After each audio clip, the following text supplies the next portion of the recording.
This is Monty in the Morning, the show Phoenix Magazine readers voted #1 talk radio show in Arizona. #1 during your morning commute. #1 whenever news breaks during your day. And #1 whenever and wherever you want to talk sports. Now it's time for Monty in the Morning. Hey, yo, man. It is Thursday, March 24th, 2021. It is the Monty Show.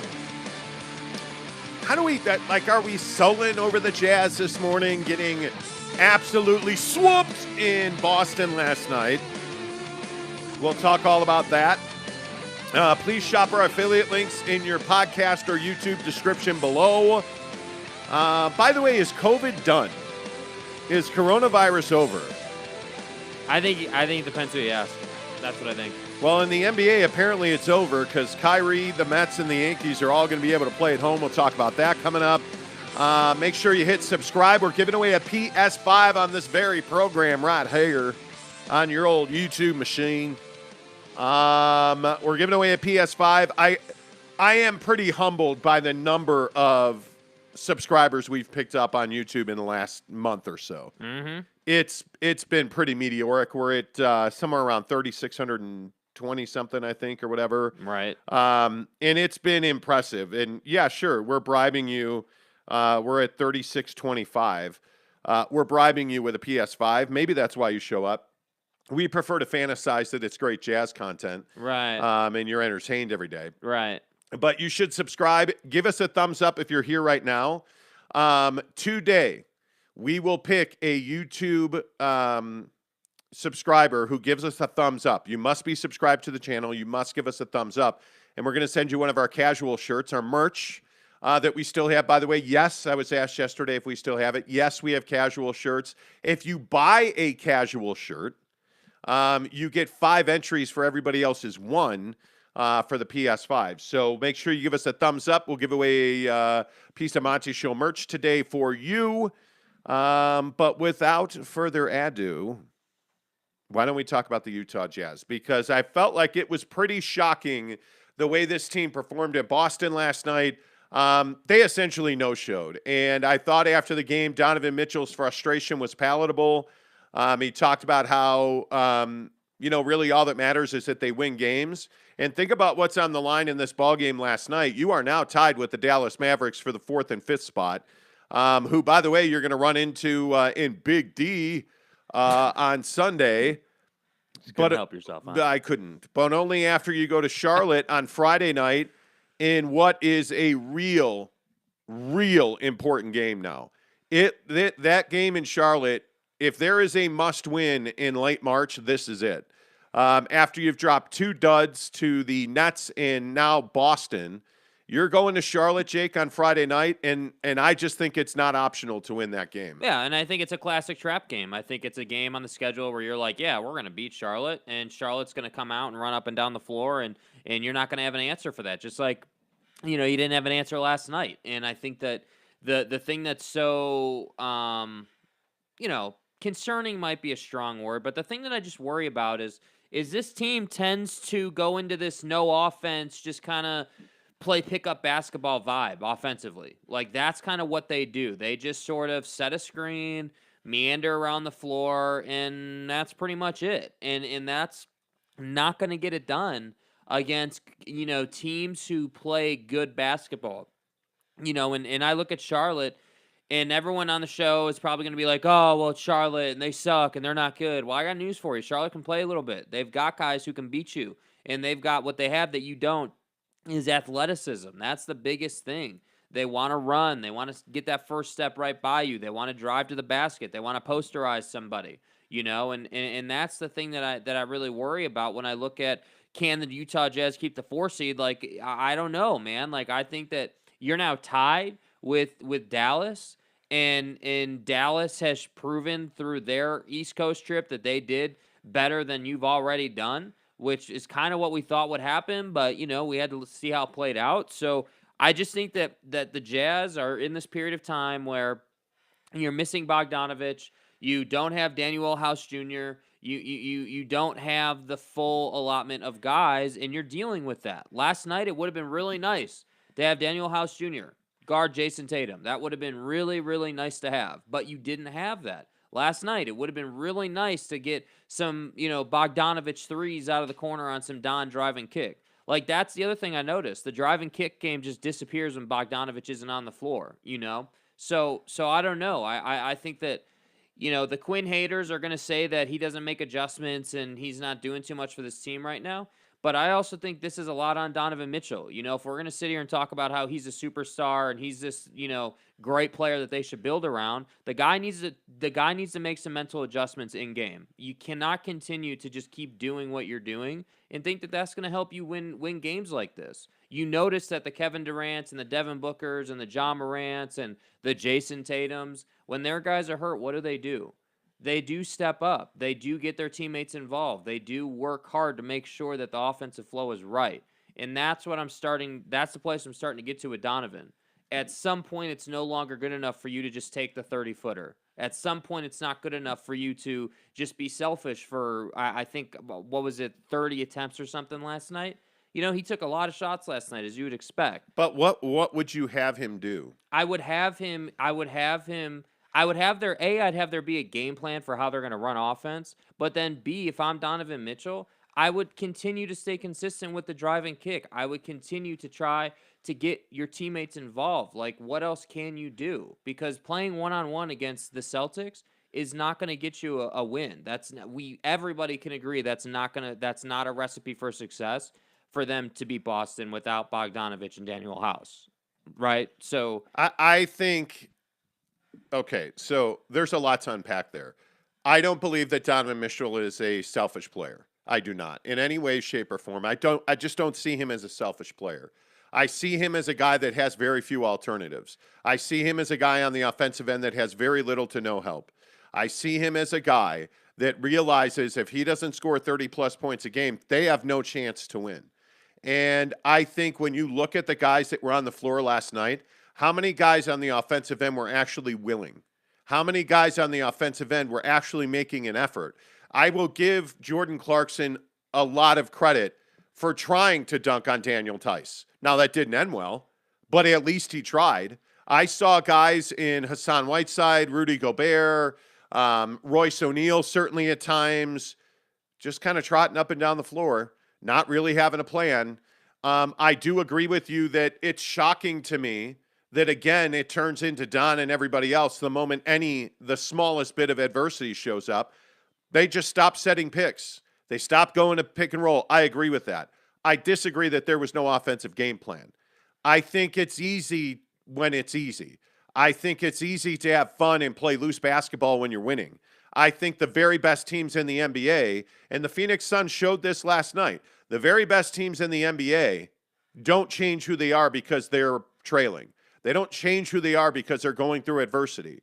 They simply execute who they are at a much higher level. And the Jazz don't have the ability to do that.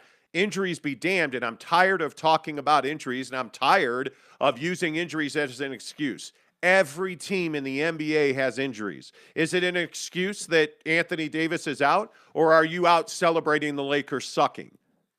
It probably is both, right? But who's the player that the Jazz are missing right now that's a true difference maker? Because it ain't Bojan Bogdanović, I can tell you that. Because we've been sitting on this show for the entire season begging him to do something other than nothing. Because Bojan Bogdanović ain't exactly a big-time clutch player for this team. Yeah. So we can sit here and we could talk about, oh, it's injuries and, oh, my God, and they've been the Utah Jazz have simply not been devastated by injuries this season. They haven't been. Have guys missed time? Yes, everybody's missed time in the league, mainly because of COVID. But how many teams can say that their star in Donovan Mitchell has played the majority of the season? Mm-hmm. Can't say that for the Nets. Can't say that for the Bucks, who have had significant swaths of time without Chris Middleton, for instance, right? Without Brook Lopez, arguably their second best player, not named Giannis Antetokounmpo, on defense is Brook Lopez. And they didn't have him for months of the season. It's not an excuse. The truth is, you're just not a good basketball team right now. You're a mediocre mid-level team.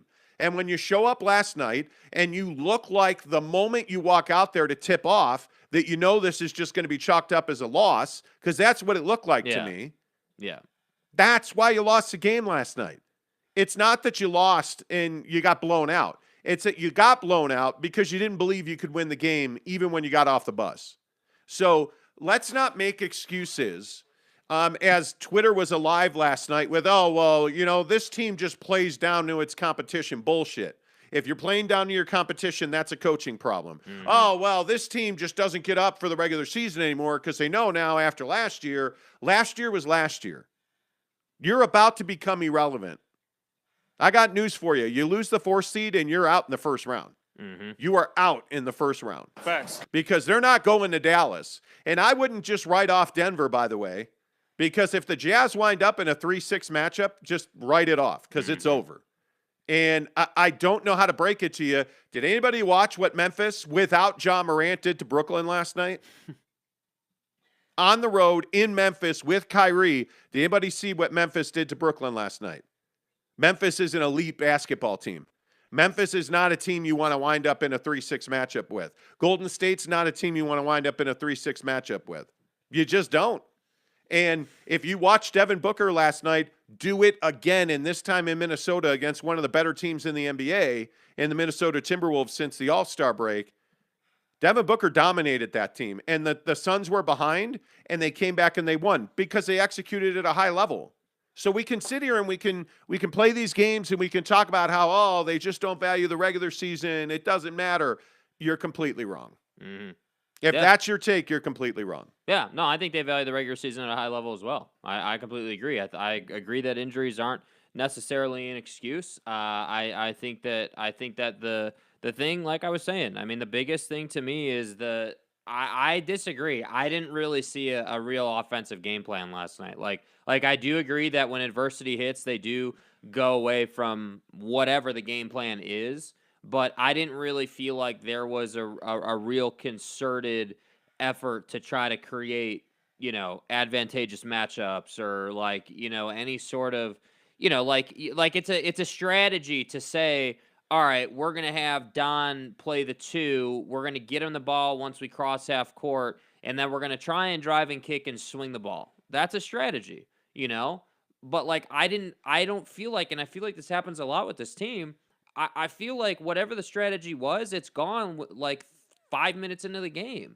It just kind of disappears. And so that's why I say I don't know what the strategy was, because whatever it was just wasn't present, and so I guess what we're getting to here is that lack of depth is a huge problem for this team. They don't have an answer when guys do get hurt, because the truth about it is, as you were saying, every team goes through injuries. It's just a matter of how well you can absorb those injuries. So I think the Jazz are just in this place where you're sort of at this crucial moment in time for this particular team where you've got a choice to make. You're at that classic, split in the road. You're either going to come together and you're going to start playing a better brand of basketball, and you're going to be playing your best basketball going into the postseason, or you're going to continue to do what you did last night, which is not play team basketball, fall apart a bit, and you're going to go out in the first round. And then we're going to have to talk about, well, is Don leaving, and is all this and that, and there's going to be all this drama that doesn't need to take place. So that's where I really honestly feel like this team is at right now. Yeah, and I just think you're too nice about it. I mean, let's stop trying to be nice. At what point do we stop spinning that the Jazz are old? At what point do we stop spinning that Rudy Gobert is becoming a liability on a nightly basis? You're watching the regression of Rudy Gobert's offensive ability right in front of you because this team refuses to run pick and roll in crucial minutes. He's useless to you in the last 10 minutes of a game if you're not going to run pick and roll. Yep. He's useless. Honest to goodness, he is the best offensive rebounder in the NBA, in my opinion. Shoot the ball off of pick and roll and let him do what he does best. But you're not running pick and roll. And let's stop pulling punches on the other guys on this roster. Rudy Gay is an abject failure as a free agent signing. The guy just does not bring value of much of any sort, really. Yeah. I mean, he shoots the three well occasionally. He cannot defend, and this team cannot play at pace. Why did the Boston Celtics nominate you last night? And this is a really important point. Yeah. Because they ran right past you. You watched them play basketball last night. They had so many wide open looks and layups. And this idea that, well, Rudy, I mean, what he doesn't do on offense, he makes up for on defense. Somebody forgot to fucking tell Robert Williams that. Because Robert Williams has no fear. Daniel Tice has no fear. None whatsoever. And I tweeted the video out yesterday. And I'm so fired up about this because I'm tired of making excuses. Mm-hmm. I'm tired of it being okay. Oh, well, this is just the Jazz. Mm-hmm. We love these boys. Mm-hmm. This isn't BYU. This isn't Utah. This is professional basketball where guys make a hell of a lot of money. Yeah. And I will again say, if you cannot figure out and you cannot see in front of you that Donovan Mitchell is the only right thing on this roster right now, he is a true NBA superstar with no help. You need somebody else who can night in and night out be penciled in for 20 points. Well, look at that Baines contribution last night. For Memphis, he was one of the main reasons they won that game last night. Yeah, and I know that we take a lot of crap on this show because I think Memphis is a better team. If you run into Memphis in the playoffs, you're losing that series. Yeah, it's over. You are losing that series, and I feel like the excuses that are made for this Utah Jazz team have got to stop at some point. And there's not a lot you can do right now to fix this. Mm-hmm. There isn't. But when we talk about fan apathy and that the media simply gets on their knees and beaches this team on a nightly basis. They do. They do. They You're not wrong. You're not wrong. You look at the guys that cover this team waxing on about, oh, Donovan's so upset about the loss. And okay, who are you? What do you do for a living, man? Yeah. Like, if you're not going to be critical of this team, and if the Salt Lake Tribune doesn't hire a beat writer who can actually write beat stories and game stories, this team's never going to be accountable because they're not accountable to the media at all. Nobody is asking questions that need to be asked. Nobody is saying, hey, has this team just hit the wall because of age?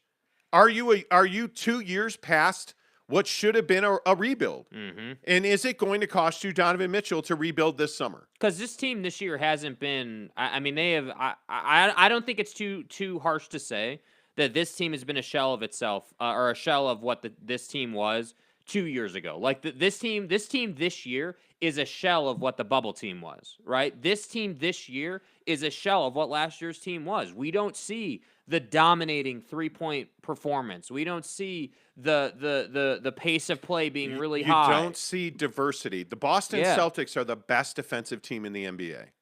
And I know that frustrated a bunch of people that I said that on the show yesterday. They're the number one defense in the NBA right now. Mm-hmm. And so you got locked down last night. If you look at the Jazz and what their inability was last night, and you look at how Boston beat you by 28 points? Yeah. If you look at how that happened, it was fast break, it was ball movement, but it was defense. The Utah Jazz did not break 100 points last night. Which is really saying something. And just so many wide open looks last night. And we warned you that you cannot have Tatum and Brown go off. And they both scored 26 points. We told you that you can't have Pritchard hitting threes. And Pritchard last night was 3 of 4 from 3. We told you last night that Tyson Williams are going to give Rudy Gobert problems. And they did. Robert Williams had 12 points, 10 boards, 2 dimes, 2 steals, and 4 blocks. And by the way, they started Al Horford, which I believe we told you they would, who had 3 blocks of his own last night. Yeah, and I look at this Jazz box score for all my stat nerds, right? For all the stat guys out there. This is the thing that really, stands out to me. You have Don, who I said on the show wasn't going to put up 40, still damn near put up 40 points, which is really saying something. But what I look at here is Mike Conley. Can we talk about Mike Conley for a second? 9 points? That's it? Like, I'm not saying the guy's got to put up 30, but not even double digits points? The number that scares you is he's shooting 31% in the paint now. Dude. After last night, Mike Conley's shot percentage in the paint is 31%. Like, look at Pascal. Pascal's outscoring you, and Pascal's not even a starter, right? Like, he started last night, but typically he's not a starter. Yeah. It's crazy. So that's why I say I agree with you. I mean, we've talked endlessly. Well, maybe not endlessly, but we've talked repeatedly on the show about how the media won't ask hard questions and won't say, "Hey, Mike Conley is an old man at this point and not performing and hasn't really performed all year," right? Like nobody's asking these questions, and so I feel like this summer could be a lot more painful than maybe we anticipated.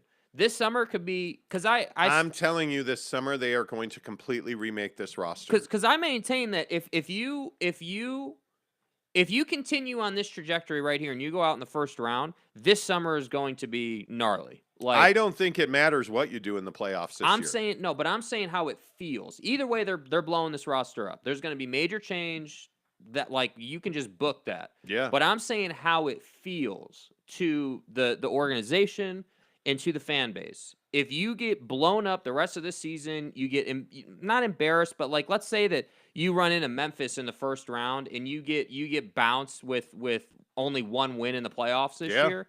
Like, that's going to be a really tough pill to swallow for the fan base. So I don't know. That's why I say I think this the way this season ends, while it doesn't affect what's going to happen this summer in that sense, I do think that it still matters based on how it would feel. I think you better become a Memphis Grizzlies fan the rest of this season. Because if Golden State somehow catches them for the 2 spot, you're screwed. Like, I mean, you just don't want to deal with that. I'm telling you, you need to hang on to the 4 spot. Yeah. It's almost mandatory that this Utah Jazz team hang on and win this game Friday night and then win that game in Dallas on Sunday. You have to hang on to the 4 spot. I mean, if you're the Jazz, and I'm asking this seriously, if you're the Jazz against Charlotte, is there not some credence in saying, "Hey, we're going to rest our guys. Don's not going to play. We're going to rest our guys because we need to beat Dallas head up. We have to do that." I think if you have to rest your guys to beat Dallas, you're in more trouble than. Well, I don't think that I think Dallas is even with the Jazz. I don't think that they're better than Dallas. I think that it's very close. Well, I guess maybe we'll find out tonight. I mean, I think the Phoenix-Denver game is a must-watch if you're a Jazz fan. The Phoenix-Denver game tonight, it's a must-win for Denver. And I will remind you that the standings are the Jazz and Mavericks are tied at 45 wins. Mm-hmm. Denver's at 43, and the Minnesota Timberwolves are at 42. And you have 9 games to go. So my doubt is that you're going to drop 3 games in 9 to the Minnesota Timberwolves. But I think you could conceivably be caught by Denver. And I look at Dallas, and when I start looking at what that team has ahead of it, they play tomorrow night at Minnesota in what I can only think is a must-win. If I am the Utah Jazz, I am resting nobody. I am going at the Charlotte game as a must-win because when you have Dallas heading to Minnesota, and Minnesota just lost to Phoenix, you know they're going to be coming. Minnesota's going to be ready for that game. Yeah. And if I am the Jazz, I know that I should be better than Charlotte. I should. But will we? That's a game we should win. But will we? It's a scary question that we have to ask that, dude. Like, it's amazing to me. But what is the kryptonite of the Utah Jazz? Speed, athleticism. Youth, speed, exuberance, ball movement, defensively. Like, this idea that you can come out and play a zone is ridiculous. Hassan Whiteside trying to play zone defense. There's another guy that's been a complete bust. I think in certain situations, Hassan Whiteside has been good for you, but you're down 28 last night. He dunks and flexes. Mm-hmm. Like, are you kidding me? You're down 28, man, and you've gotten exposed all night. Repeatedly. And you're flexing on a dunk. It's ridiculous. Hassan Whiteside just has been a total disappointment. And whatever. Anyway, my point is, I look at what's going on with Charlotte, and that's a team that's a 500 ball club that you should beat. But the problem is that they're fast, they're young, they're explosive with Terry Rozier and Bridges getting fed by LaMelo. They're athletic. They have guys that can jump out of the gym. I mean, you look at the way that Charlotte plays basketball. That team should terrify you as a Jazz fan. Yeah. And we'll talk about it a lot more tomorrow as we get ready for that game tomorrow night. But when you look at guys like Mason Plumlee, Montrezl Harrell is their second center. You look at P.J. Washington, Jalen McDaniels, Kelly Oubre. I mean, they're all fast, young, long guys. They play exceptionally well on the wing. My guess is that you're not going to get Boyan back for that game. And even if you do, I don't know that that's a real effective place for him. And again, I'll just ask you, where does Rudy Gobert fit in against a team like Charlotte that just wants to have a track meet with you? Yeah, and this is ideally be where the Rudy Gay thing would have come into play if he would have lived up to it. But he small ball 5. Yeah, he has not at all. Yeah, so that's why I say the Jazz are in a very precarious situation. And this isn't something that is, oh, you guys are just negative. Okay, sure. I think this is where you're at. This is real. Yeah. You are in a very precarious situation right now. You are watching the last days of this roster as we know it. Yeah. And again, I will just go back to what I was told the other day and what I've been told all season long is that this team is committed to Donovan Mitchell, that they will make seismic changes to this roster in the summer, and they will build around him. And that their number one priority is Donovan Mitchell and getting him a legitimate number 2, a guy that he can run with. And that the facts of the matter are, to do that, you're going to have to trade Rudy Gobert. Yeah. Because his $41 million, you're not getting return on your investment there. No. Is there anybody who can say that Rudy Gobert puts out the way the top paid players in this league put out? No. It makes no sense whatsoever. So let me get some of your thoughts in here on the Jazz. Edgar Garcia, what's up? Good to see you. Frank Orion, what's up? The Nye Guy, how the heck are you? Funky Orion says, it's worst case. Jazz lose all remaining games. Where would they land? They won't lose all their remaining games. If they lost all their remaining games, they'd be in the play-in tournament. If they lose their next 9 straight, because I guarantee you that Dallas, Denver, and Minnesota are not. So they'd be in the play-in tournament. But that's not going to happen. They will not fall further than 6th. And I honestly think they wind up in the 5. Yeah. That'd be my guess. John Jackson says, you just said it was March 24th, 2021. Sorry, it's 2022. Yeah, it could be. Could be 2022. I don't know. Thank you for listening. You know, I likely said that. Cody Strickland says, Jake, I'm 2 or 3 years older than you. I bought my house and had my girl and baby. Now I'm up on my house by $300K. Waiting on moments of life decisions can cause massive regrets. Don't wait on things you want in life. You're fucked.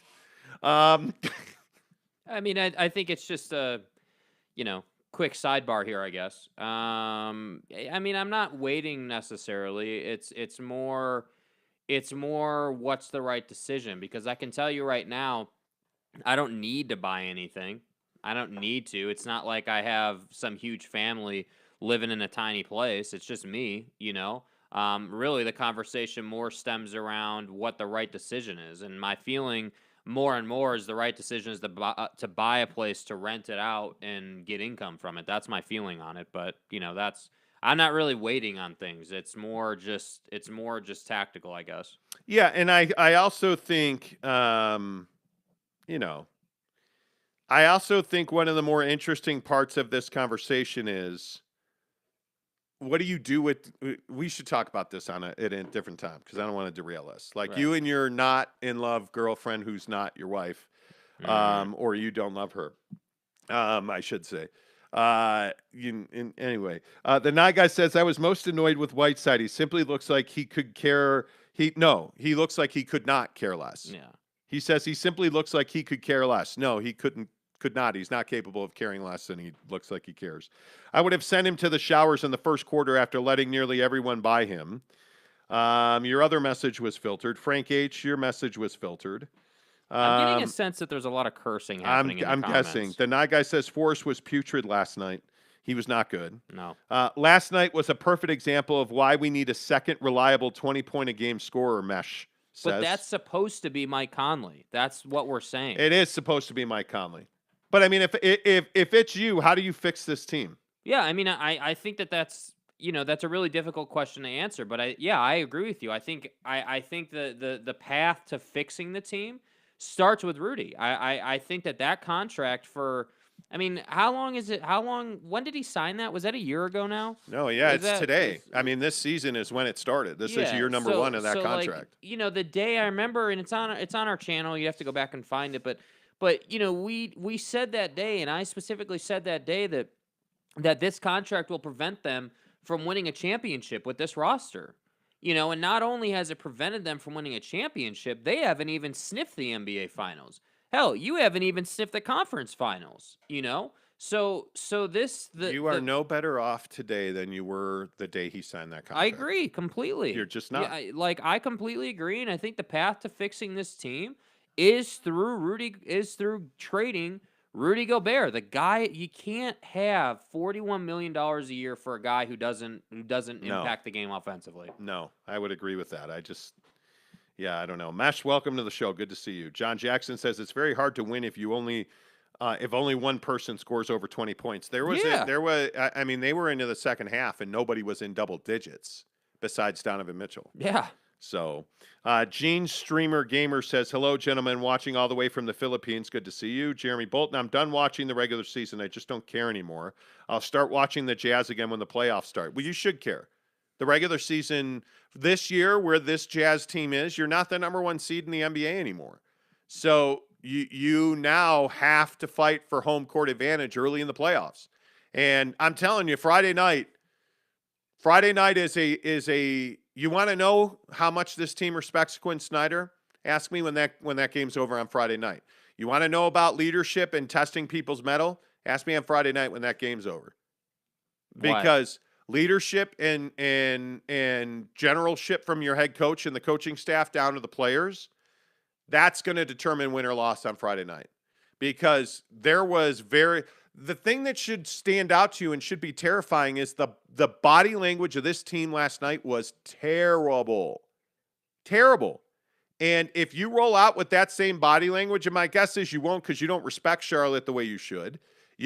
There's Jazz fans have, yesterday were laughing at us because we were saying Friday is going to be tough. Where are all you laughing now? Like, you see the way this team showed up in Boston, and I don't want to hear about how it's a long road trip. It doesn't matter. Yeah, everyone's got to go on that road trip. It doesn't matter. It doesn't matter. You got to win these games. You're tied for the 4th spot now with Dallas, who you play Sunday. Is it a long road trip when you get torched in Dallas? Is this a long road trip? It doesn't matter. When you're playing in Dallas for game 1 of the first round of the NBA playoffs, was it a long road trip? Or maybe should you have been at home sleeping in your own bed and playing at the Vivint instead of playing at American Airlines in Dallas? It doesn't matter if it's a long road trip. Yeah. Friday night is a must-win, period. Doesn't matter. You want to know who Donovan Mitchell is? He said after the game he doesn't want to say another word. All I care about is winning. We just got to win games. Well, Friday night, it's time for you to stop talking and start doing.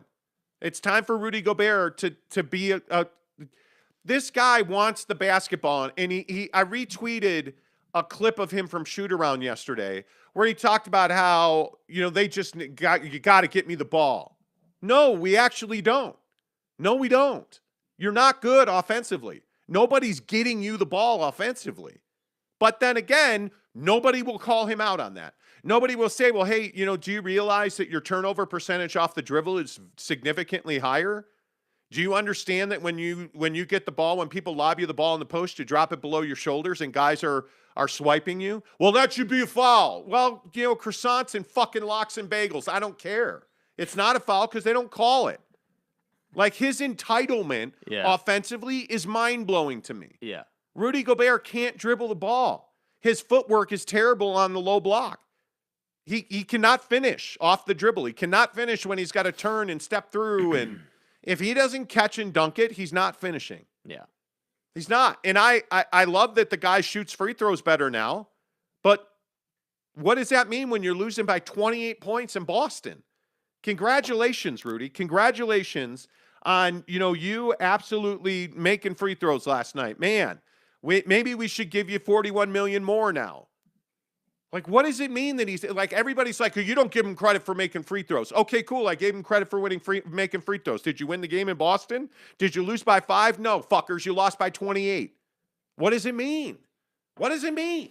Yeah. It means he makes $41 million and he's a dead weight on offense. Yeah. Because they won't run pick and roll when they need it. Game's on the line, Don and everybody else. Where'd the pick and roll go? Yeah, as it's been for a year and a half, 2 years. It's so frustrating that Jazz fans will not look at this team the way it really is.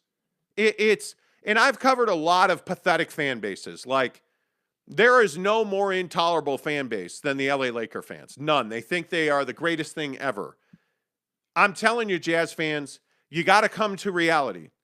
You have got to stop listening to Holly Rowe.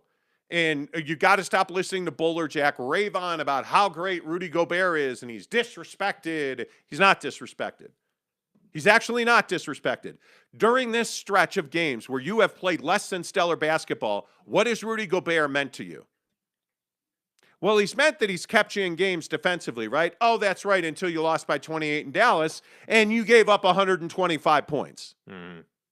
So, again, I'm just asking, what does Rudy Gobert mean to you when, again, you can't match up with, not even Kevin Durant, you can't match up with the athletic wings? Bruce Brown is probably more of a reason. Patty Mills is more of a reason you lost to Brooklyn than Kevin Durant. Jaylen Brown is why you lost to the Boston Celtics, because Jason Tatum's going to get his. Kevin Durant's going to get his. Donovan Mitchell's going to get his. But what does all that mean? Dude, Boston shot 52% from 3 last night. And look at how many of them were open looks. Look how many of them are wide open, no hand up, no rotation defensively. Jordan Clarkson won't fight through a 3 or won't fight through a screen. Because notice what Boston did. They just kept running pick and roll to get Jason Tatum whenever he wanted. Jason Tatum, 9 of 15 and 5 of 8. Jaylen Brown, 10 of 17, 3 of 6. Like, you're getting high quality looks. It's so frustrating. It just is incredibly frustrating. I don't understand. Like the Mike Conley thing. Drew or somebody was all over us on the YouTube comments overnight. Mm-hmm. Because we said that we're watching Mike Conley's decline. 1 of 5 from 3. And he's like, well, old players decline. Yeah, but not all fan bases. Yeah, but not all fan bases pay all kinds of respect and love and adoration to the old player declining when you're paying the luxury tax for the guy. That's exactly what I was going to say. Not all old players got re-signed in the luxury tax to be here. You just knew it was a mistake when that happened. But anyway, all of that to say, Friday's a must win. Friday's a must win. And until you hold the Utah Jazz accountable for the disaster that this roster is and the huge mistakes you've made with Rudy's contract, Mike Conley's luxury tax, not trading anybody at the deadline. And this is the thing that worries me. Ryan Smith has made 3 really bad decisions. I'm going to approve Rudy's contract. I'm going to pay Mike Conley the luxury tax, and I'm not going to trade Joe Ingles last summer. Oh, we're not trading Joe Ingles, he said on Twitter. Until he tears his ACL, then we're going to trade him. And you were trading him anyway at the deadline. Yeah. So you're paying Mike Conley, and we're watching the guy decline right before our eyes. And congratulations, what's he going to be next year? Because he's under contract next year, too. Right? But why is Bojan Bogdanovic still on this team? Does this team really miss Bojan Bogdanovic? Is that why you lost by 28 in Boston last night? No. Because Bojan Bogdanovic wasn't there? Or is it because you didn't upgrade Royce O'Neal at the trade deadline? Is it because right now, before I say it, what have I told you about Daniel House? What have I told you? The more you play him, the more exposed he's going to get because he's bounced around team to team. Those guys don't turn into superstars. So now you're in a position. You want to know where the Jazz are? The Utah Jazz are in a position where they're relying on Daniel House to play defense. A guy who's bounced around the league that you were on 10 days with, who at the trade deadline wasn't even under contract to you. And now this guy is so valuable. And oh my God, we missed Daniel House. Oh man, if Daniel House had played, we'd have beat the Celtics. I got news for you. No, you wouldn't have. Oh, we'd have beat the Nets. No, you wouldn't have. Because Daniel House isn't a guy who can play 30 minutes a night and get that kind of contribution from. Yeah. And as Devin Booker in Phoenix showed you, oh, it's cool to run. Oh, Daniel House is the book stopper. Okay. He scored 30 points, and he pretty much did whatever he wanted in the pick and roll against Daniel House, and he got the swing through fouls on Daniel House. You're relying on Daniel House. That's where your fandom is. Anyway, let's see. Nico Sangalang, good to see you, friend, says, I think Mike Conley is just pacing himself. What does that mean? No, he's not just pacing himself for the postseason. So wait, dude. You're shooting 31% in the paint and because you're pacing yourself.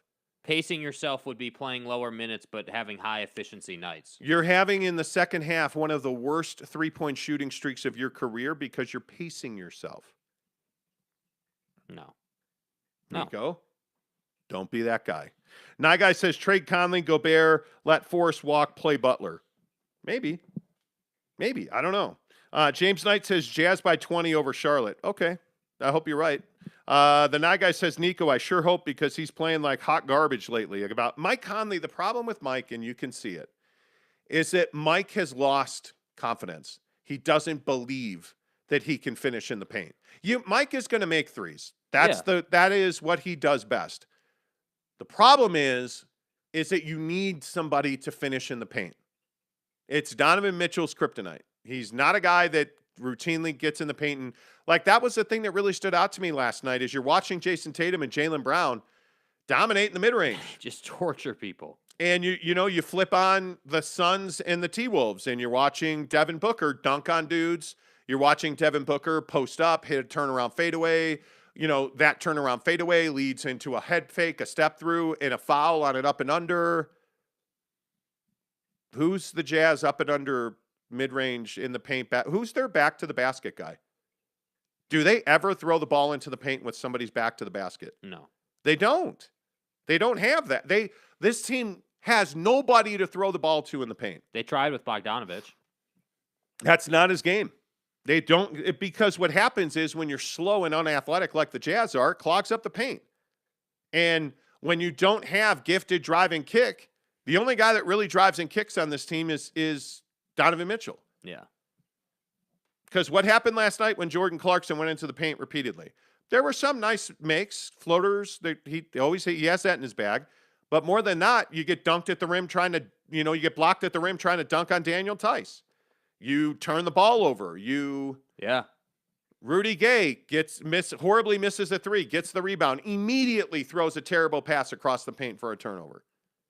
They're just not good in the paint. They're not. Yeah. So you better knock down threes. Which they didn't. And because they didn't run pick and roll. You know what I'm saying? eBay says, I finally have come to realize the Jazz cannot win a 7-game series. Live and die by the three is a bad deal. You just now figured this out? He also says the Sixers will beat the Celtics and Bucks. The bench has come alive. James Harden is a disaster. Yeah, it's not good. And by the way, Kyrie's now able to play at home. Starting Sunday, Kyrie can play at home. The Nets are about to come alive. And they're not going to get Ben Simmons this year. I think they know that. They've got to get Seth Curry back because he is a knockdown shooter. And you need that guy to get healthy. And shocking, the Currys have ankle injuries.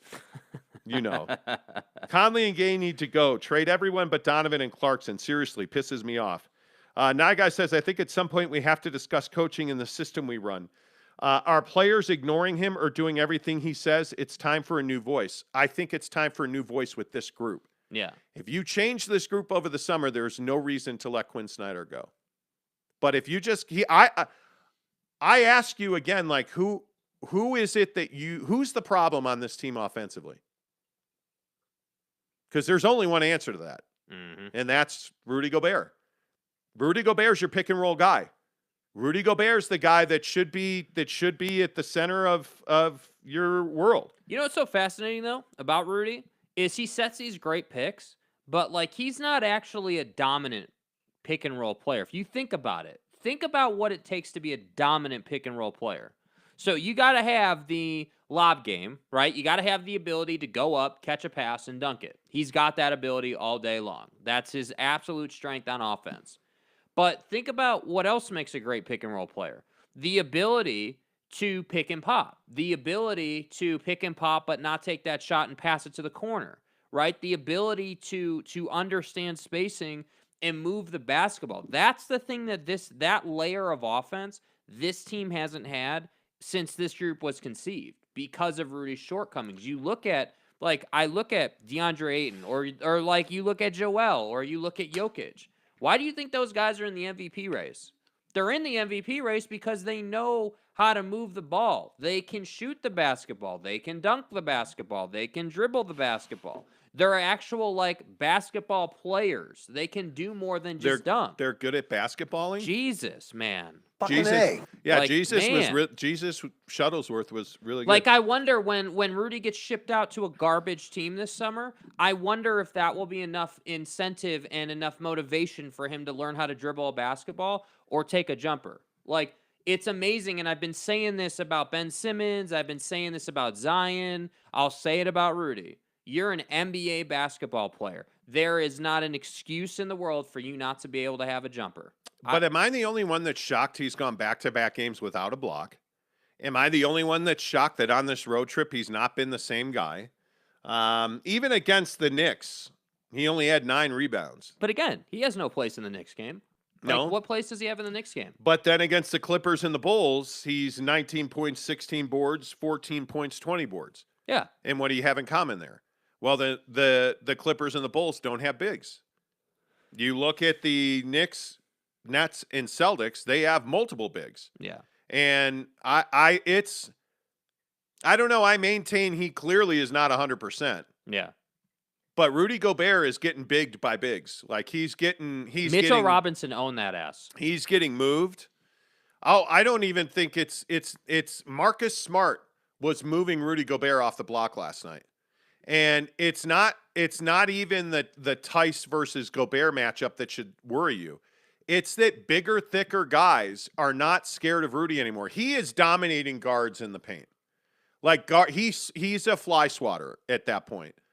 But when you put bigs on him or guys with size, length, and girth, he's having trouble. Yeah. And it's a little shocking he has no block shots in back-to-back games against teams that have attacked the basket on the Jazz. And I'll go back to that Brooklyn game where you hung in there. That's 4 games, 5 nights, back-to-back. Hey, you know what? It's Brooklyn. They're good. Your mom's spaghetti. Like, yeah. It is real. Yeah, it is what it is. Yeah. But then you start looking at the team stats. Brooklyn shot 54%. Okay, well, I mean, Rudy had an off night. Well, they, were 11 of 30 from 3. The Jazz shot significantly more free throws than Brooklyn did. Mm-hmm. And you start looking at rebounds, and, oh, shit, the Nets out-rebounded the Jazz 41-37. And well, you've been saying this, though, to your credit. I think this should be pointed out. I mean, you have been the one that have said, hey, the Jazz get out-rebounded in the paint all the time. Yeah. And then you look at total turnovers. Both teams had 14 turnovers, so it wasn't turnovers because everybody's been saying that too. Well, when the Jazz don't turn the ball over, they win. No, they don't. The turnovers, fast break points, the Jazz had more fast break points than Brooklyn. The number that kills you is points in the paint, 54-40 against Brooklyn. You're losing this game on the block. Yeah. And that's what I've been trying to say, that we talk about how great Rudy is and look at his numbers, and he's an MVP, and he's He the locked defensive up player of the Luka. year. And oh my God, one-on-one. Hey, that's great. You look at these games where they're playing tragically mediocre basketball. And it's because their numbers in the paint are not good. It's not turnovers necessarily. I mean, if you didn't turn the ball over a single time, would you win games? Yeah, you would. Yeah. How many teams never turn the ball over? It's not good. You look at rebounds last night, the Jazz out-rebounded the Celtics 40-39 and lost by 28. Right? But you look at points in the paint, you lost points in the paint 56-48. You look at offensive rebounds, the Jazz were 2-1 offensive rebounds and lost by 28.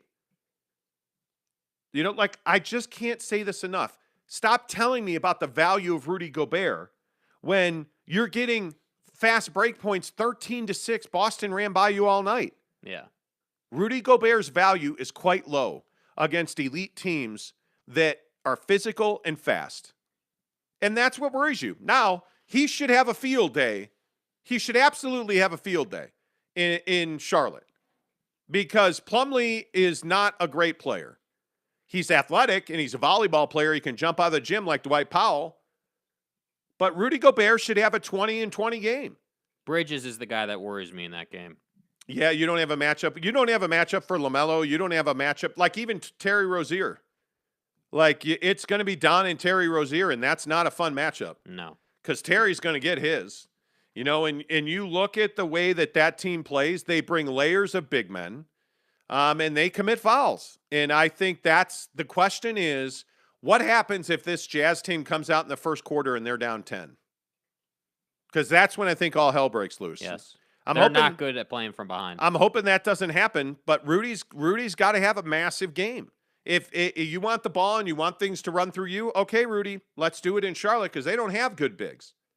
They don't, right? And when you're down 10, I still want to see pick and roll because Donovan Mitchell with open looks from three is going to make those shots.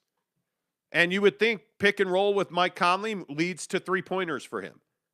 But I don't know. Yeah. Anyway, just a couple more, and then we got to get to a couple other things.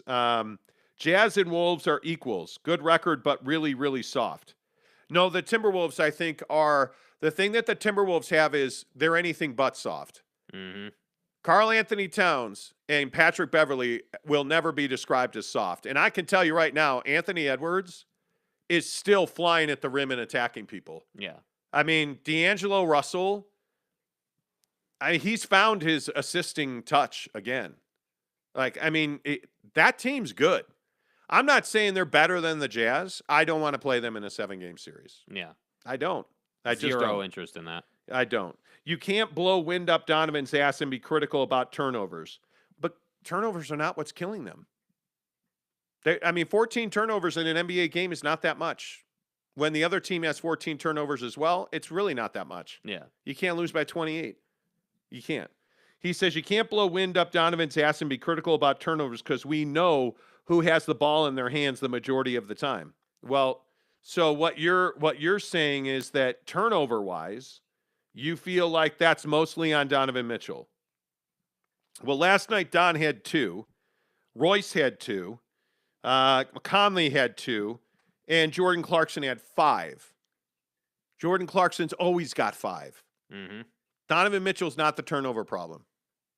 And this is the thing I wonder about is what do you want Donovan Mitchell to do?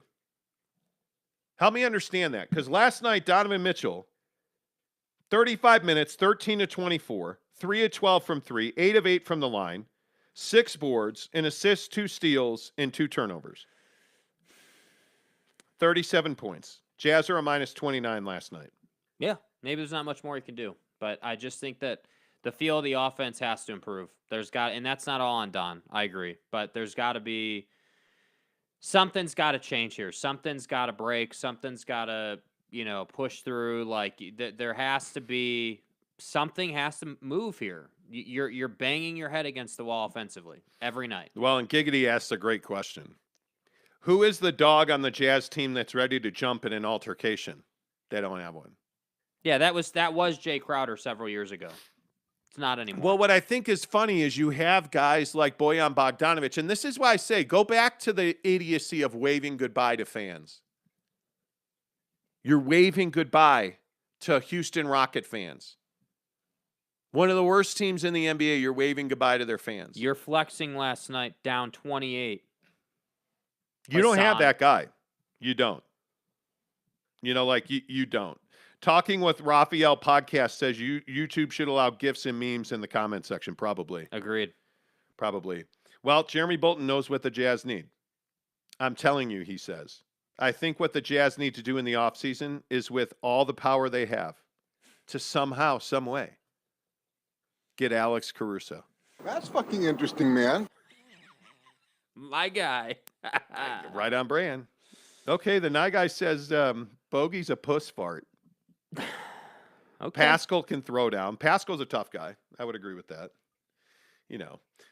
You can tell that Thurl Bailey is bothered by the way Rudy Gobert complains, especially since he's played that position. Big T. Rudy was supposedly going to stop complaining to the officials. Yeah, that hasn't happened. By the way, last night he got an illegal screen called against him, and he got called for holding the jersey last night. Not to say I'm a soothsayer or nothing, but fuck, I'm a soothsayer and something. Donnie, please. All right, let's talk about Colin Kaepernick. Give us a thumbs up today on this show. One person who likes this show, we will give away a T-shirt on this show today for one person who likes it, because we got to get our likes up to like 8,000. The most. They ever and stuff. Yeah. Except, have you sent Jeremy Bolton's shirt out yet? No. Have we? Why is it on me? Because It's you're our the show. shirt guy. Right. The shirts are here in your basement on the set. And now all of a sudden I'm the shirt guy? You told me you took one and packaged it for him. No, I you did straight not up. Yeah, say oh that. my God. I did not say that, dude. Okay. No, I did not. Okay. Give me his address, Jeremy. I'll send it out Bro. today. It's going out today. There's no doubt about it. There's a UPS store right next to the gym. It's inexcusable that shirt's not gone out. This little prick over here doesn't like you, and that's why it's not going out. By the way, did we go to the gym yesterday? It's the fucking vernal equinox. No, it's the equinox, bro. That's a good point. Jesus. Colin Kaepernick worked out in front of the Seattle Seahawks and now is asking, if not pleading, for other teams to bring him in for a private workout. Does he wind up on a roster for training camp? Yes, I think he'll get a chance. Okay. I think he'll get a chance. And here is what he said. Now, what's your message about getting back to the league after a few years? I think more than anything, again, is where my skills are. The best way to tell is bring me in for a workout. Now, we have no expectations of what teams will do, but we just want the opportunity to walk in the door and show them what I can do. And I think my talent, my skill set will speak for itself. I mean, I give him credit. That's pretty much right on messaging. Yeah, we've gone away from the cops hate people and equality and that Hey, whole look thing. at my pig socks. Yeah, like we've gotten away from that now, and it's 5 years too late. Like, you know, I think he'll get a chance, but you can't. He just handled it the wrong way, man. Like, it started out good, but then, yeah, the pig socks and the shirt and the ant, like Your mom. Yeah, dude, it just. I love I love the concept in our country of someone standing up for what they believe in. I love that concept. But in the NFL, you got to do it a certain type of way. You can't be so in your face about that stuff. I would agree with that. So, yeah, do I think he gets a chance? Yeah, I think there's a decent shot that the Seahawks will bring him in for camp. I think that there's a decent chance that the Ravens might consider bringing him in for camp. You know, there was some rumors, what was that, 2 seasons ago about that? Yeah. So I think there's a decent chance. I think the Steelers will have him in for a workout. Yeah. I do. Like there's some teams out there that might give him a shot. But I really am not interested in having the Colin Kaepernick is trash conversation once again today. I'm not here for that today. I think he ultimately ends up in Pittsburgh or Seattle. Yeah. I think those are the two most likely fits for him. eBay the Sofa Surfer says you're mean to your son. Donnie, please. Jake? The people are on my side. Well, yeah, because they're fat like you're fat. Yeah. So you have no frame of reference here, Donnie. I'm not fat. I'm not. Well, big bones, same thing. Well, yeah, if we're talking about Zion, sure. I love it. Jake has a package for Jeremy Bolton, Chris Karn says. No, he doesn't. That's the problem. Jake ain't got no package. I'm not going to humor your little games today. What? I'm not doing that. Jeremy says just send the PS5 with the shirt and I'll forgive you guys. Nico Sangaling says Utah should trade for Pascal Siakam. Not a bad idea. Although he's soft as hell. The Nye guy says send the PS5 to Chicago for Caruso. Exactly. eBay says agree, Nico. What is a woman? Ha ha ha. Okay, wow. That's fine. Listen, I think that Colin Kaepernick deserves a shot. Will he get one? Yeah, maybe. He should get one for sure. I don't know that he will. Yeah. So it'll be interesting to see. So I said, yeah. Yeah. Should we? Where do you want to go from here? Because we could talk brekkie sandwiches. We could talk, is COVID over?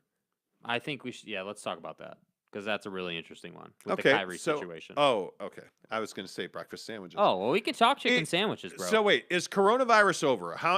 In the comments, I'd love to hear you guys talk about if you're done with it. Because I actually scheduled another booster for today. The coronavirus. For today? For today, yeah. What do you mean? My appointment to get my 4th booster is today. Wow. Okay. What? When are you doing that? Like 11:30? So you're not going to the gym? Why wouldn't I go to the gym? I'm not okay. So yesterday was Wednesday. It's bench press day. No, today's bench press day. No, today's Thursday. It's back I try day. to stay calm and not curse. We just did back on Tuesday. Right, because you're fucking it up. Anyway, the point is, yesterday was back day. I structured my calls at work, or yesterday was chest day. I structured my calls at work yesterday so that at 11:45 I'm off the phone, ready to go to the gym. And Jake's like, "Hey man, I'm starving. Let's go to the gym some other time. Let's get Chipotle. Want to go to Chipotle? Hey, bro. What did you say? Hey man, you said yes, sir. Yes, sir. I said we should go to the gym. No, you did not. I said we should go to the gym and get Chipotle afterward. No. And you're like, no, let's just skip it. We'll go later. I'm like, hey, the Jazz play 5:30. No, that's not what happened. That is not what happened. No, that's not what happened. Okay, what happened? When I was messaging you at work about what our gym plan was, I said, hey, do you want to get Chipotle? And you were like, yeah, man. And I was like, great, I'll be right over. No. And then on my way over, what happens? I get should we go to the gym and then go to Chipotle? Exactly right. No, we'll go later. But I forgot that the Jazz were doing this East Coast trip crap. And bottom line earlier. is, did you work out yesterday? No. I did. No. Well, good for you. You've got a Peloton in your basement. I hope so. Yeah. Good for you. Chubbs? 1%er. Yeah, I am a 1%er. I don't have a Peloton in my basement. Yeah, you do. No. You have 2 of them. I have 2 of them. I have 2 of them. I have a bike and a treadmill, and I'm a treadmill guy. Or, excuse me, a tread guy. Yeah. Oh, tread.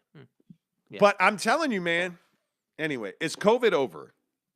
Tanner says, to answer your question, no, I don't believe COVID is over. I have a feeling another variant's on the way. I feel a fat drop coming, LOL, James Knight says. Yeah. Fat. Tanner Plummer says, eBay says, yeah, Tanner, what an idiot. Not for being dumb, but for being afraid to answer because of fear for her leftist cronies. Okay, what the hell are we talking about in the comments today? He's talking about the woman thing is because we have a female Supreme Court nominee who also happens to be black.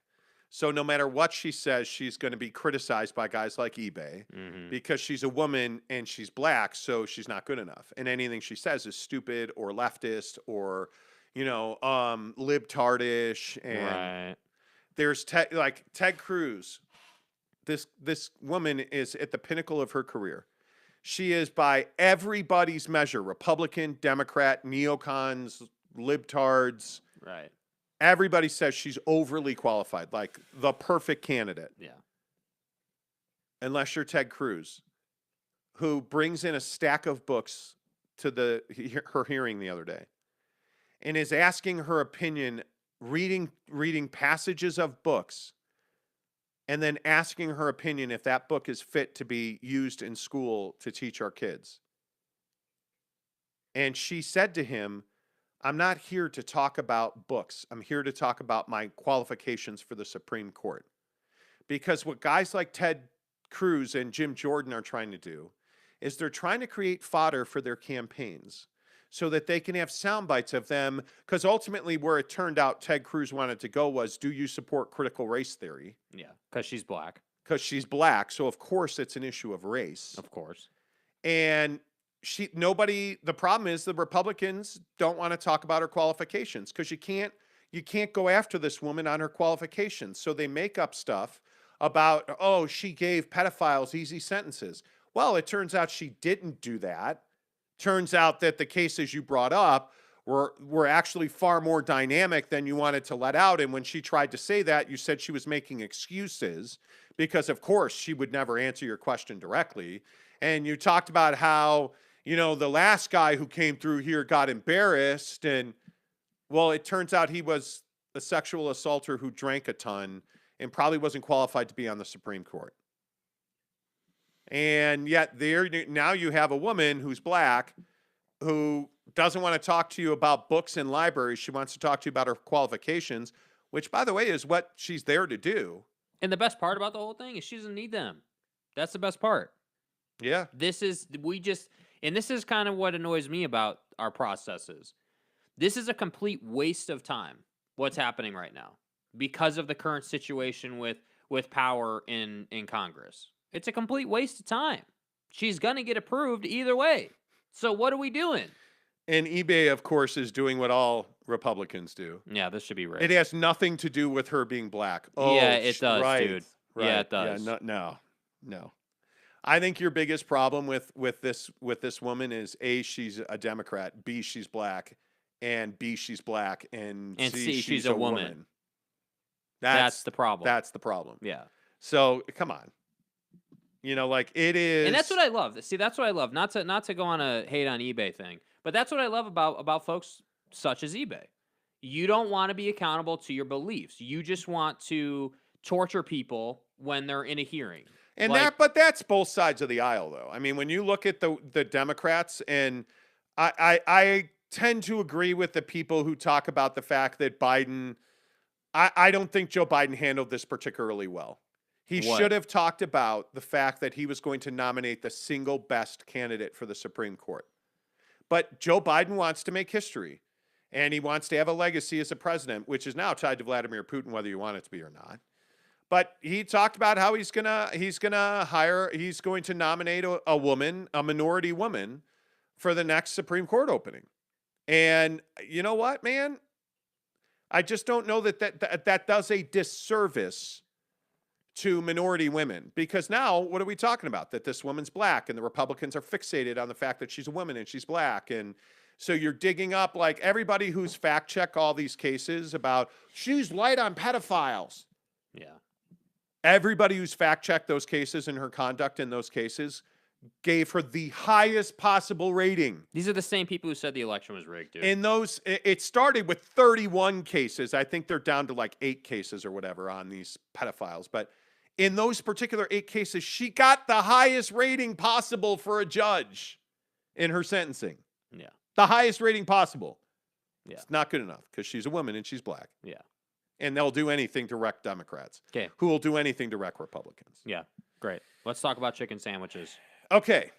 Wow. Jake has no appetite for this. Well, today. no, it's just, you know what I don't have appetite for? I don't have appetite for having these kind of conversations with people who think this has nothing to do with her being black and being a woman. Yeah. Like, I'm not going to waste my energy on that.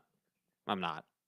Yeah, it is. It is what it is. Anyway, chicken sandwiches. Yeah. So, I'm fat. Right. Unlike you, I'm not a fat denier. Right. McDonald's is currently Mickey testing D's. a new breakfast chicken sandwich in the great state of Ohio. Right. Where one of their senators diddles kids or lets people diddle kids. And anyway, the point is chicken sandwiches. Right. McDonald's is testing a chicken sandwich for breakfast in Ohio. Yeah. And it looks good. I got to be honest with you. It looks good. And now, of course, we have to talk about who's got the best chicken sandwich, A, for breakfast, and B, in the fast food game. Right. Because I'm here to tell you mofos that it is Shake Shack. Mm-hmm. Shake Shack's really good. And Super Chicks, the sandwich is okay, Super Chicks is expensive. Their fries are good. Yeah. Their chicken's good. It's just and it's far away. So they're opening one right here in South Jordan, which I'll go and eat at that one.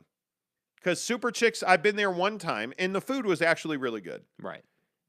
But, man, I'm telling you, Shake Shack is where the chicken That Shake sandwich Shack is at. chicken sandwich, bro. It's legit. where it's at. Best breakfast sandwich that has chicken on it. mean- I don't feel like there's a lot of options. I'm telling you that when it comes to fast food, McDonald's is good for one thing, and that is a sausage and egg McMuffin. Yeah. When it comes to fast food, we all recognize that Jack in the Box is where it's at. I want it. But this McDonald's chicken sandwich, Could be a game changer. It could be a game changer. I'm telling you, McDonald's doesn't do it wrong. They usually get it right. Yeah. Like putting goop and glue or whatever the hell is in a chicken McNugget. That's Keep it real. But they know how to make chicken sandwiches. So the question is, who's got the best chicken sandwich on the market? Now, number one, you need to understand that Chick-fil-A chicken sandwiches are terrible for you, and the ingredient list is disgusting. And I've been quite the fan of saying that Chick-fil-A is overrated. Yeah. I've said that for a while now. You have. Okay, Yeah. I'm always right. Just ask me. Just like Rudy getting paid 41. We know. Well, huge mistake. Yeah. Huge mistake. Right, yeah. Speaking of chicken. Right. But when I look at purely fast food chicken sandwiches, the Popeyes chicken sandwich, I think is the best one that is like drive through, put it in a fryer, Come put it on a Wendy's. bun. Wendy's, dude. Oh, Wendy's. That's Wendy's, a good pull. Wendy's chicken sandwich Yes. is strong. dude. Yes. It's no Dave's Double. No. Wendy's chicken sandwich is really Damn, good. Dude, Dave's Double. Dave's Double sounds so good right Man, now. bro. Damn. That's why I was so disappointed in JCW's the other day. Damn, bro. Because I don't eat that crap very often. You know? Might have to have a burger this weekend. Might have to do that. That sounds so good. You love a big piece of Man, meat. I do, man. But it'll just be interesting to see yeah. how this McDonald's chicken sandwich turns out. Once I found out that Chick-fil-A's product was not good and the ingredient list is That was like, a good win over the yawn, yeah, by the dude. way. I'm, you know, it's Thursday, bro. We're getting that ass beat today, you know. Flexes me. Yeah, it's not good. That's awesome. Yeah. Yeah. Once I found out the Chick-fil-A chicken sandwich was not good, that kind of turned me off to Chick-fil-A. So now I'm not really a Chick-fil-A guy. So now I'm not really left with any options. Shake Shack. Well, and then there's Casey Finlinson, who has a podcast dedicated to good lunch spots. He says KFC sandwiches are really good. Have you ever had a KFC chicken sandwich? No. Neither have I haven't had KFC in a long time, man. You know, like, okay. I sit here, and when you ask me what's the just purely, and let's get some comments rolling on this. Yeah. So Giggity says Shake Shack 1, Popeye's close 2. What's the best fast food? If you're going fast food anywhere you are, you can go at any restaurant. I'm going to Jack. Yeah. Now, if we're just going chicken sandwiches, I'm going to Shake Shack. But man, I think I might go to Wendy's. Dude, I'm telling That was a really good pull. Now, Burger King, to their credit, it used to be Burger King with whatever that club chicken sandwich was, the one that was shaped like in an oblong. Yes, like a sub kind of. Yeah. That was really good Oh, back in yeah, the that was day. like their chicken parm. Yeah, basically. it's shitty now. Yeah. I And, would you know, never- that's the thing with Burger King. Their food just lets you down in the sense that it doesn't feel substantial. It doesn't feel like, you know, like when you go to Wendy's and you get the Dave Double, you're like, damn, this is a burger right Oh, here. the mayonnaise and ketchup mixture at Wendy's. Yeah, it gets on my shirt really good. The- I'm about it, you the know? The pepper burger at Jack in the Box. I want it. The full flavored large breast in your mouth at Shake Shack. Wow. Hey, baby. Wow. You know, like you have there's a hallmark, like at Super Chicks, the fact that they have custard and they have fries, and their fries are really good. Yes. At Five Guys, the taste of that burger with onions, lettuce, tomato. That motherfucker Yeah. don't miss, man, you wrap that thing in, and they wrap it in like foil. They wrap it in foil, and you open it up, and they put the fries on top so it stays warm. explodes and, like, in your mouth. Dude, it's like just, it's amazing. Keep it real. Dude. Man. Talking with Raphael podcast says Crown Burger, French fries. You know? When I think Crown Burger, I think See, French but again, Shake Shack's fry game is super strong. Crinkle cut fries, very good. When you reference chicken sandwich, is that chicken burger in a bun? It is a chicken burger, yes. Oh my God, Hack in the Box is disgusting. Okay. Hodo Gonzalez says, Hodo, Donnie, you're out of your element. you're out of your element. You're out of your element, sir. Dude. Jack in the Box is coming back to Salt Lake City, and it's going to be amazing. And it's not disgusting. Jack in the Box is awesome. Fucking A. Dude, their mini taco box. Oh amazing. my God. The mini taco box. Stop it. Amazing. I'm telling you right now, I'm close. Yeah. I'm telling you right now, the mini taco box at Jack in the Box, it's the Game greatest thing changer. ever. Nobody else has that on the market. It's a game changer. It's the greatest thing ever. Jeremy Bolton says more like E. coli in a box. That's like 30 not years nice. ago. That is not nice. Jesus, Giggity, what is wrong with you? Giggity's like, eBay, were you sitting courtside effing with Devin Booker last night? Exactly. You know, Tanner and eBay are going back on their own political discussion. You guys, go ahead, man. I just thought that you would appreciate me treating you like an adult. We'll be over here talking about food. You guys go ahead and talk about the Twitter machine guy. Spencer Morgan, what's up, bro? Good to see you. He says that loss was not on DM. He put a very efficient 37 points and lately has had to make up for bad positions he is put in due to Forrest's inability to shoot. Thank you. Scott Zuninga says Jack in the Crack. Oh, Yes, so dude. good. I'm telling you, man. So good. If you have listen to me. If you have not felt the power of a Jack Mini taco box in your mouth, no, I'll stop. If you have not tasted Jack Mini taco boxes, they're amazing. Yeah, Casey says mini taco box for the win. Yes. Yeah, dude. Night Guy says looking forward to trying Raising Cane's. Don't. Please don't. Don't. It's not Raising Cane's. It's just Cane's. Please. James Knight says, do you guys have a franchise called Grilled? It's similar to Nando's. I have never heard of either one. No. Although I will say the food in Australia was amazing. It's one of the things I remember. It was really good food. And the beer was good, too. Yeah, 4X. Hey, where's my 4X Summer Ale? James, you still owe me a case of 4X Summer Ale. Yeah. Anyway, yeah, if I'm going any fast food, it's probably, Jack. Yeah, probably. Dudes, the sourdough burger at Jack in the Box is hard to beat. It is. I'm telling you. Notice the brand we're not talking about. Scott Zuninga says Kentucky Fried Children. Oh. Okay.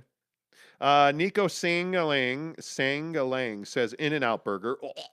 Sorry, I threw up in my mouth. Okay, so here's where I come down on In-N-Out. I'm never going to eat their food again because of their, their political stances and all that good stuff. But the burger is not half bad. The fries suck. Stop it. The fries are trash. Why am I going In-N-Out when there's a Five Guys across the street? Because the truth is, the vibe of In-N-Out when you're in Southern California and it's the golden hour, it's tough to beat. But dude. we're in Utah. True. So we're going to Five Guys. You're right. We're in Utah. Right. Fry sauce. We get it. Giggity says, got distracted for a second. What kind of taco boxes are we talking about? About 5, 6. No, I'm kidding. Mini taco. Jack in the Box now sells a box of mini tacos. It's bomb, dude. I mean, bomb. Slim Chicken's Buffalo Chicken Sandwich is awesome. Slim Chicken's is I've good. heard of Slim Chickens. Slim Chickens is Super Chicks. Chris, have you been to Super Chicks? Super Chicks is in Saratoga. Is it in Saratoga Springs? No, it's in Riverton. Right, but the one we went to down in Utah County, I think it. No, that's American Fork.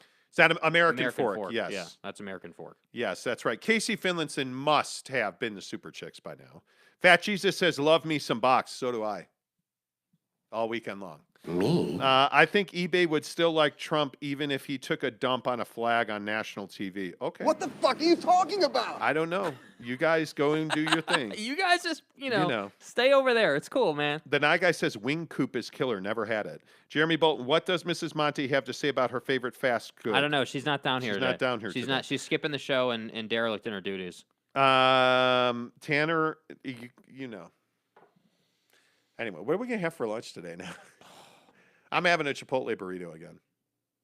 Man. It's 505 calories. Counting calories is great, and it sucks. Okay, so real quick then we got to leave. You started counting calories the other day. Mm-hmm. How is that going for you? Yeah, it's going fine. How many did you have yesterday? 2,000. You're only eating 2,000 calories. Yeah, well, I don't know what the number should be. I mean, my watch says I burn about 3,600 calories a day. So, you know. 2,000's about right. So it's like somewhere, it's probably the sweet spot's probably like 22-ish, 23. I think you want to be in 1,000-calorie deficit at a minimum. Yeah. So like like yesterday I had 2,003 calories. Okay, and what did you eat? Let's see. I can tell you for breakfast. I love this Kashi Goleen cereal. Super good. Kashi Goleen cereal, almond milk, and some strawberries. For lunch, I had chipotle. I had queso, rice, pico, beans, and corn for my bowl. No tortilla. That was 470 calories. So right there, you're at about 1,000. Last night, I had Harmon's salad bar, which was absolutely bomb. That was about 500 calories. So expensive. It's not that expensive. It was like $10. And then I had when I left work and I went to Harmon's, I was famished. I was in a pissy ass mood, and I was like, dude, I gotta get like just something, because at that point I'd only had like 1,000 calories. We were both in a bad mood last night? So I'm telling you, it is the calorie thing. Here's what I did. I clutched up last night when I went to the store. Clutched up? Isn't that a sexual crime? Yes, it is. Yeah, sure. Okay, yeah, right. And I got a Reese's egg for 200 calories. And I felt so damn good after I ate that. I was like, yes! Okay, felt amazing. Those of us that don't eat sugar. Right, yeah. Had 2,316 calories yesterday. I had high-fiber Heritage Flakes and warm cinnamon Kashi cereal, almond milk, and a banana for 495 calories. Lunch yesterday was a vegan Chipotle burrito with extra beans. Vegetarian. No, it's vegan. Their burrito is vegan. If you get it without the meat, none of their stuff. The only thing that makes it not vegan is the queso. Yeah. For my lunch was 875 calories because I got the extra black beans. I had one Rockstar, a maple glazed donut, one bar, which is my protein bar. It's amazing. It's in the affiliate links below. Make sure you check that out. I had, for dessert last night, I had a strawberry 000 blended Oikos yogurt. Amazing. Right. With oats and honey cluster and coconut granola on top. Awesome. Right. And I had a handful of dried cherries for 130 calories. 2,316 calories. So, and I've lost 30 pounds doing it, so I'm pretty happy with it. I'm losing between 2 and 4 pounds a week. But the point is, I burn about 4,700 calories a day. Yeah. So if I stay below 2,500 calories, generally I will lose 3 to 5 pounds a week. So it's working right now. At some point, I'm probably going to hit a plateau. But it's working pretty well right now, and I'm pretty happy with it. It's not the easiest thing in the world to do. No, it's not. It's not. You have to be. We all make choices in life. And I always say, with my wife cooking the way she cooks is the only reason that I can do it. She made, the other night she made this amazing vegetable soup. We had salad the other day. Like today, I'm going to have Chipotle for lunch again. But I'll have to figure out, what am I going to have for breakfast? I'm hoping my wife is going to make oats for breakfast today. Because her oats, she makes these boiled oats on the stove with blueberries and or bananas and almond butter, and it's amazing. Right. And it really works. Yeah. And then I poop a pile the next day and I lose weight. Fucking A. Yeah. So there you have it.